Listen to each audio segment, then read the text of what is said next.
Welcome back. It's nice to see you again. In this video, you are going to learn how to do the half double crochet stitch. Let's get started.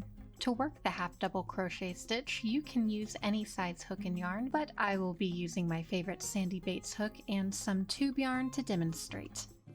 The best way to learn any stitch is to make a test swatch starting with 10 or so loose and even chain stitches.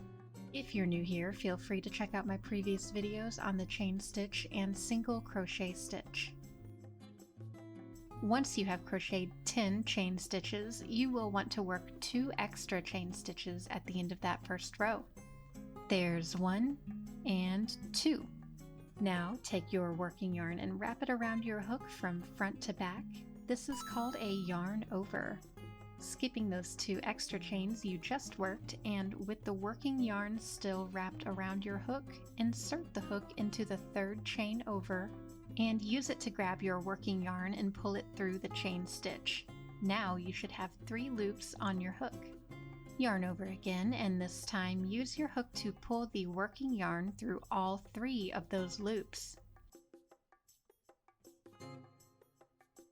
Let's do it again, one step at a time. Yarn over from back to front and insert your hook into the next empty chain on the foundation row.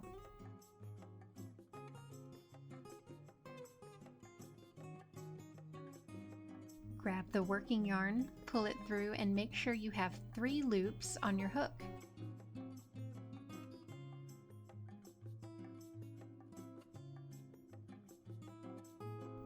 Yarn over one more time and pull through all 3 loops.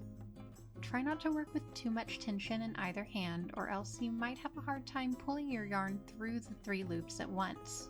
If your work starts to curl in on itself, that's normal and it will work itself out as you go along. Once you get to the end of the row, you should be able to count 10 stitches across. Make sure you didn't skip any stitches in your foundation row, and let's work on row number 2. First, you will want to chain 2 and turn. It's okay to make these turning chains a little bit tighter than normal since you won't be working directly into them. Now, this will look a little different than a normal row of single crochet. Go ahead and yarn over and watch where I'm inserting my hook here. It's going to go right under those top 2 loops on the first stitch.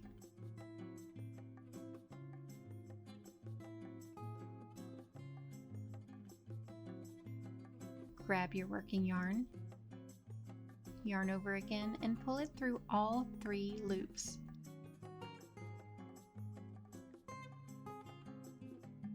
Now, you could insert the hook under that 3rd loop on the bottom, but traditionally the half double crochet stitch is just worked underneath that top V shape in each stitch. Practice going back and forth along each row, making sure you have worked exactly 10 half double crochets each time. When I first started to crochet, I had a tendency to drop or add stitches at the end of rows, so it's a good learning exercise to count your stitches if you're new to this. Working those 2 chains every time you turn will also help your rows to maintain a consistent height on each edge. The half double crochet stitch is a little bit looser than the single crochet, but not quite as tall as the double crochet stitch. If you've already made a swatch of single crochet, you'll notice that these 2 stitches are visually very similar. And remember, don't get frustrated if it takes you more than a few tries to get this right. Learning a new skill does take time. Anyway, it would help me out so much if you could subscribe to this channel and leave a comment to tell me what stitch you would like to learn next. As always, have a great day, and I will see you next time.